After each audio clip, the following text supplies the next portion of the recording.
काल परवा मी मोदी साहेबांचं भाषण ऐकलं. त्यांनी सांगितलं की काँग्रेस ही महाराष्ट्रामध्ये विकासाच्या विरोधातली भिंत. मग त्या भिंतीतल्या विटा काढून तुम्ही स्टेजवर का घ्यायला लागलाय?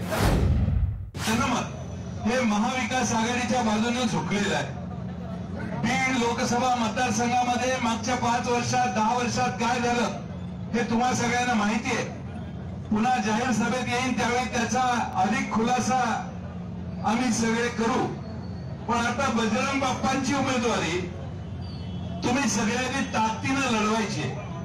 आपल्याकडे नेते जास्त नाहीये पण जनता प्रचंड आहे आणि जनतेच्या जीवावर बजरंग बाप्पांची उमेदवारी यावेळी आपण ठरवलेली आहे. बजरंग बाप्पा यांनी मागची लोकसभा लढवली त्यावेळी 5 लाखापेक्षा जास्त मतदान त्यांनी घेतलेलं होतं. त्यावेळी काही त्रुटी राहिल्या, काही अडचणी होत्या, वेगवेगळ्या भागात वेगळी परिस्थिती होती. आज मात्र महाराष्ट्रातली आणि खास करून बीड जिल्ह्यातली परिस्थिती प्रचंड बदललेली आहे आणि म्हणून बजरंग बाप्पा विजय होणार ही आता काळ्या दगडावरची रेष आहे. तुम्हाला सर्वांना माझी विनंती आहे की गाव सोडू नका, गावातला बूथ सोडू नका. ज्या ठिकाणी बूथवर आपली संख्या कमी असेल तिथं माणसं उभी करायची व्यवस्था आतापासून करा.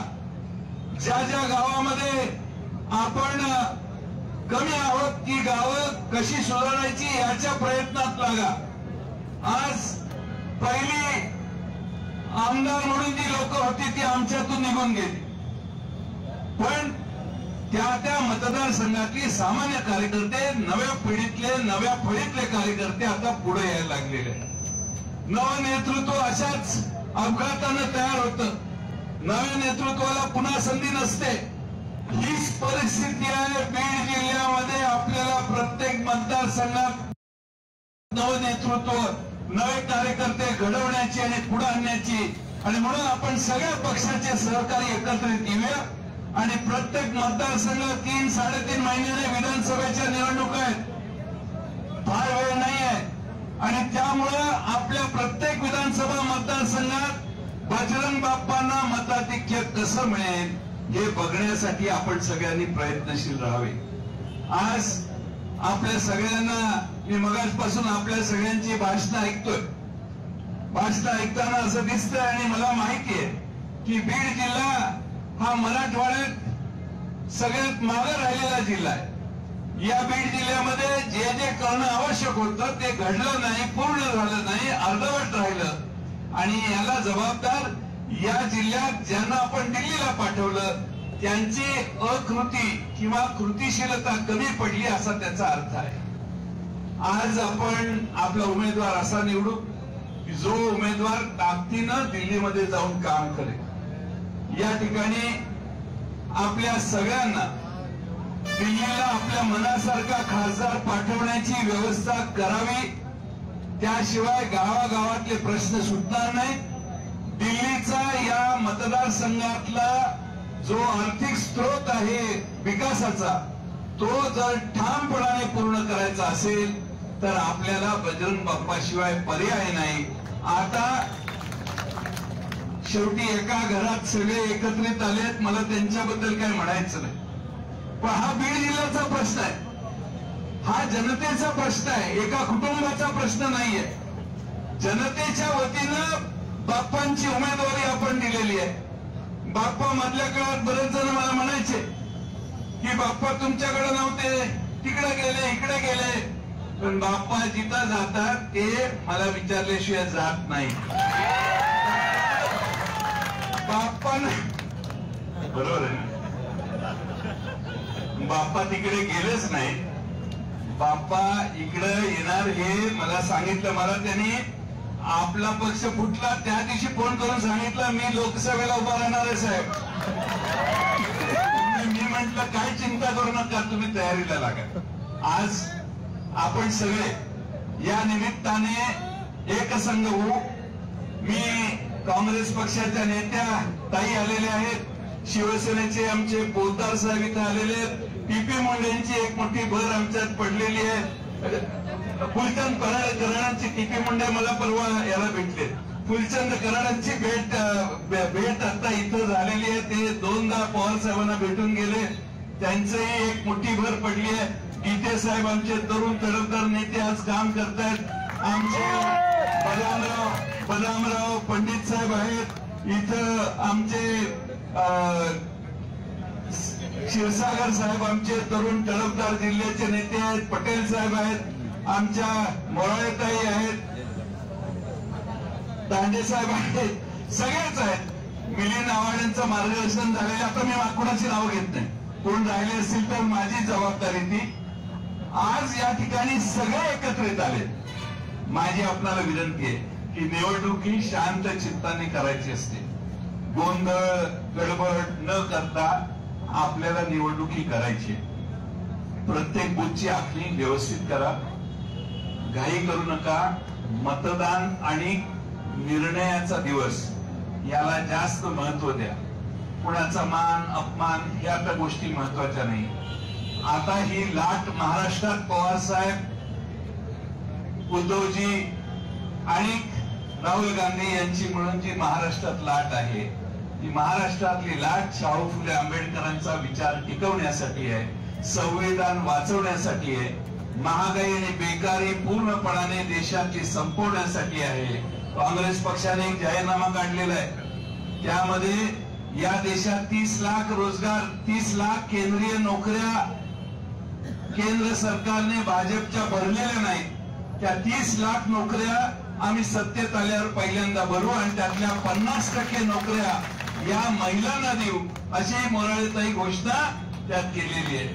त्याचबरोबर आशा वर्कर आणि अंगणवाडीच्या सेविका यांना केंद्राने जेवढे पैसे आता देतं त्याचा दुप्पट करू आम्ही अशी देखील घोषणा त्यांनी केलेली आहे किंवा त्यात कमिटमेंट दिलेली आहे. या देशातल्या जे गरीब घरातल्या महिला आहेत त्या गरीब महिलांना आम्ही 1 लाख रुपये दरवर्षी देऊ अशी देखील भूमिका त्या जाहीरनाम्यात केलेली आहे.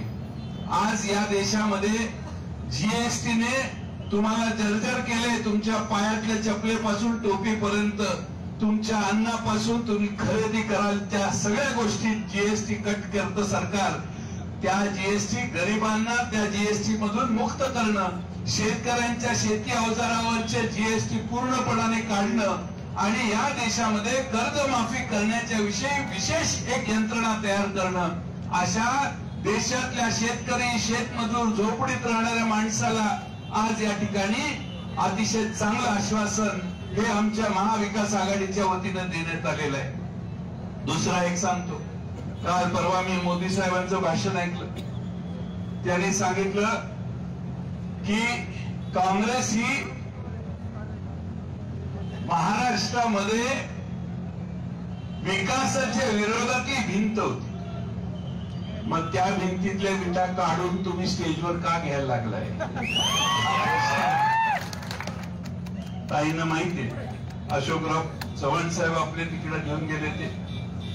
जर ज्यांनी काय काय आरोप खरे का खोटे हा पुढचा प्रश्न आहे, पण घाबरवून सगळ्यांना पक्षात घेतलं.